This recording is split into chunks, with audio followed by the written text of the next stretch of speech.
ఈరోజు దేవుని వాగ్దానం 103వ కీర్తన 5వ వచనం. మేలుతో నీ హృదయమును తృప్తిపరచుచున్నాడు, మేలుతో నీ హృదయమును తృప్తిపరచుచున్నాడు. పక్షిరాజు యవనము వలె నీ యవనము క్రొత్తదగుచుండునట్లు మేలుతో నీ హృదయమును తృప్తిపరచుచున్నాడు. ఈ కీర్తనలో రాజైన దావీదు, నా ప్రాణమా యెహోవాను సన్నుతించుము, నా అంతరంగములోను ఉన్న సమస్తము ఆయన పరిశుద్ధ నామమును సన్నుతించుము అంటూ, ఆయన చేసిన ఉపకారములలో దేనిని మరువకము అని తన ప్రాణాన్ని దేవుని స్తుతించే వైపునకు మళ్ళించుకుంటూ 103వ కీర్తన 8వ వచనంలో, యెహోవా దయాదాక్షిణ్యపూర్ణుడు, దీర్ఘశాంతుడు, కృపా సమృద్ధి గలవాడు, సమాధిలో నుండి ప్రాణమును విమోచించువాడని, కరుణా కటాక్షములను నీకు కిరీటముగా ఉంచువాడని, పక్షిరాజు యవనము వలె నీ యవనము క్రొత్తదగుచుండునట్లు మేలుతో నీ హృదయమును తృప్తిపరుచుచున్నాడని దేవుని పరిశుద్ధ నామమును దావీదు ఎంతో ఘనపరుస్తూ ఉన్నాడు. ఇక్కడ మేలు అని రాయబడింది, అనగా ఎవ్రీ గుడ్ థింగ్ అని రాయబడింది. యాకోబు పత్రిక 1వ అధ్యాయం 17వ వచనంలో every good gift and every perfect gift is from above అని రాయబడింది.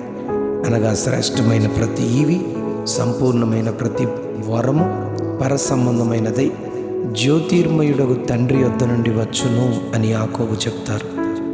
ఆయనే దోషములను క్షమించువాడు, ఆయనే సంకటములన్నిటినీ కుదుర్చువాడు, ఆయనే సమాధి నుండి ప్రాణమును విమోచించువాడు, ఆయనే యవ్వనమును నూతనపరచువాడు అని ఇక్కడ చెప్తాడు.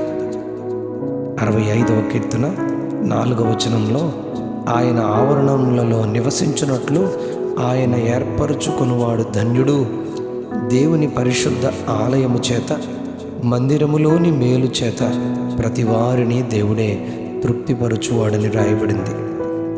104వ కీర్తన 28వ వచనంలో, సకల జీవరాశులకు ఆయనే మంచి ఆహారమును ఇచ్చి వాటిని తృప్తిపరచుచున్నాడని చెప్పబడింది.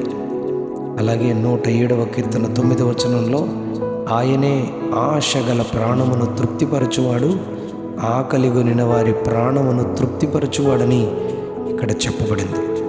మత్తయి సువార్త 14వ అధ్యాయం 20వ వచనంలో, ఆయన దయగల బోధను వినుటకు వచ్చిన ప్రజల యొక్క ఆకలిని 5 రొట్టెలు 2 చిన్న చేపలతో ఆయన ఆశీర్వదించి వాటిని వారికిచ్చి తృప్తిపరిచి మిగిలిన ముక్కలు 12 గంపల నిండా ఎత్తబడినవని చెప్పబడింది.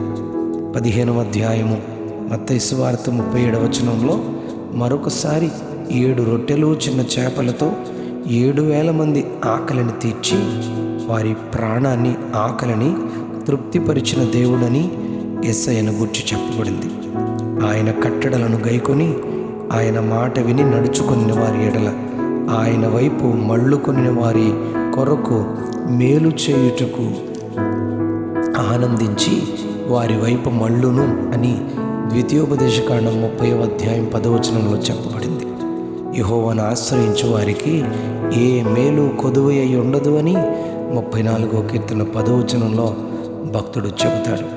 ఆయన యందు భయభక్తులు ఉంచు వారికి, ఆయనను ఆశ్రయించు వారికి సిద్ధపరచబడిన మేలు ఎంతో గొప్పది అని 31వ కీర్తన 19వ వచనంలో రాయబడింది. భార్య అనే మేలు కూడా యెహోవా అనుగ్రహమే అని సామెతలు 18వ అధ్యాయం 22వ వచనంలో రాయబడింది. ప్రతి విధమైన మేలులతో మనము సేవించే ప్రభువు అయిన యేసుక్రీస్తు వారు హృదయ సంబంధమైన మేలు కానీ, ప్రాణ సంబంధమైన మేలు కానీ, ఆత్మ సంబంధమైన మేలు కానీ, శారీర సంబంధమైన మేలు కానీ అన్నీ ఆయనే అనుగ్రహించి తృప్తిపరచువాడని విశ్వసించి మనమందరం ఆయన నుండి సమస్తము పొందుకుందుముగాక. Amen, amen, amen. మేలుతో నీ హృదయమును తృప్తిపరచుచున్నాడు, మేలుతో నీ హృదయమును తృప్తిపరచుచున్నాడు. ఆమెన్.